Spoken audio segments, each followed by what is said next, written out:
Cameroon? Do many or any of you remember Gideon Formaquay? I believe you'd like to say.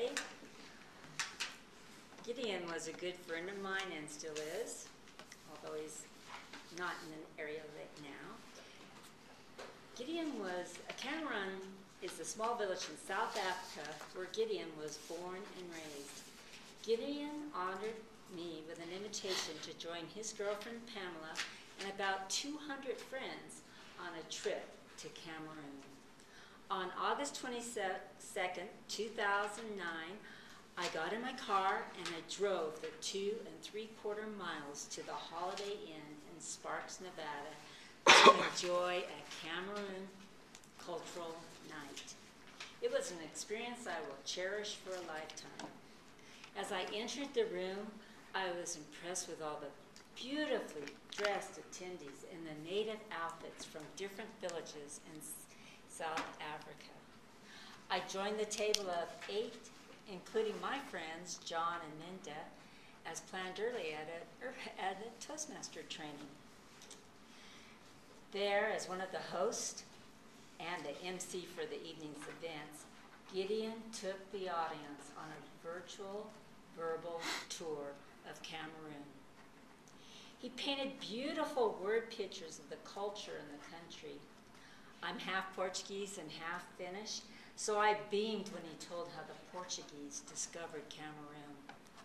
Many of you have heard Gideon speak at Toastmaster contest. That night, he outdid himself as his love of his homeland flowed through his words. At one point, he climbed up on a stepladder, a short stepladder to emphasize the view from the mountains, and we could all see through the visions he expressed. Once we were familiar with the country, we were in for an evening of events, each topping the previous.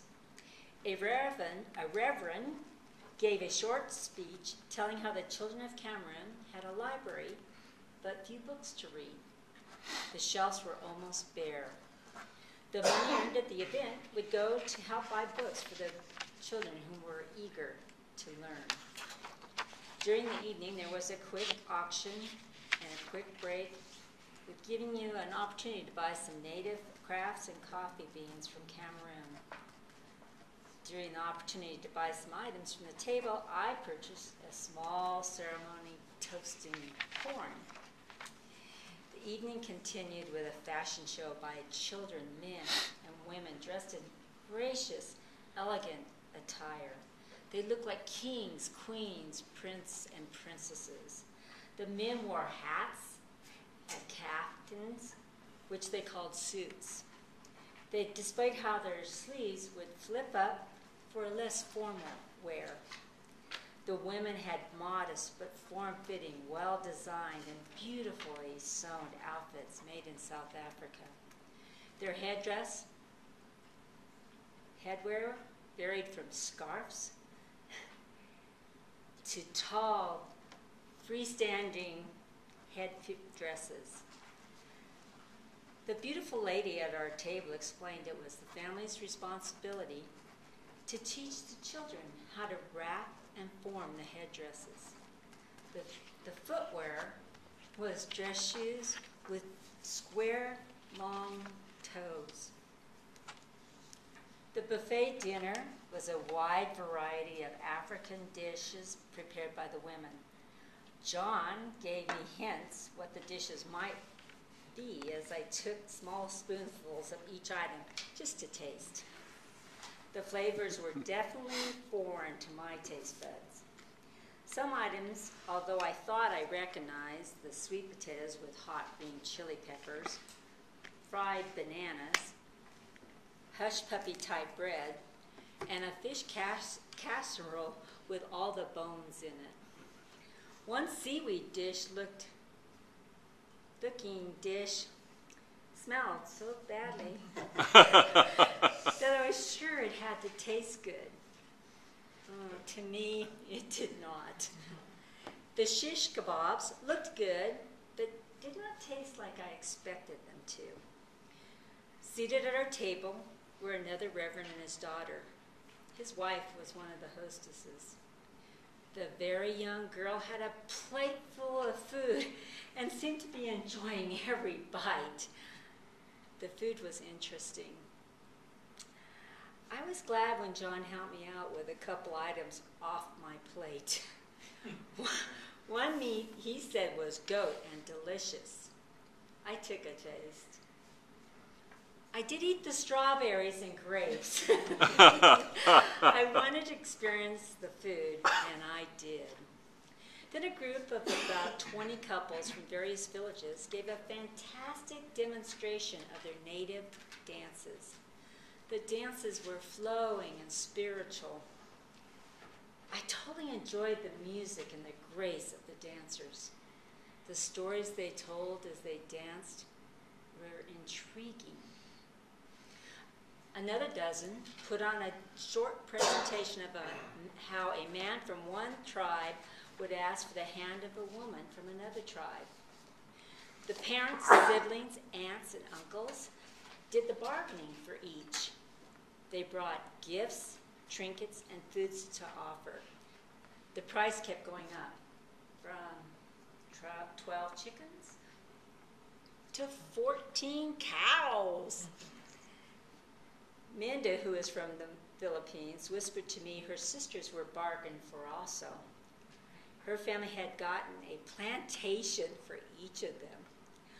When I asked about her, she said John was in the Marines, and she chose him, so he did not have to give any bargaining gifts for her. As long as I have known them, I have seen the gift of love shared between the two of them. John has given many priceless gifts.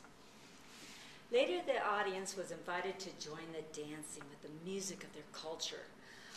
I could not do the smooth, elegant dance styles they displayed, but I enjoyed being on the dance floor with John and Minda, Gideon and Pamela, and the friends. The music never stopped, nor did most of the dancers. The Cameroon's hand movements told stories I felt but could not know. Their body movements displayed characters of the highest nature. I enjoyed watching the 6-foot-tall man who danced on one foot like a graceful stork and flowed like the wings were weaving breaths of new life into his soul. After John and Minda left, occasionally I set out a dance and watched in awe as the men and women, together or alone, danced within them in a way only an inner spirit could lead. I was caught up in an aura of love, goodness, and peace that one seldom feels among the closest of friends. Gideon had finished his duties of the evening events. He and I shared a beer from our newly attained ceremonial toasting horn. We toasted the success of the event. It was hard to believe at 1 o'clock when I asked when the music would stop. Gideon told me that they would most likely dance all night. Truly, my trip to Cameroon was an experience that would be hard to top. If you are honored with an invitation to attend a cultural event, I would highly recommend making the trip, even if it's only 2 3/4 miles from your home. Fellow Toastmasters.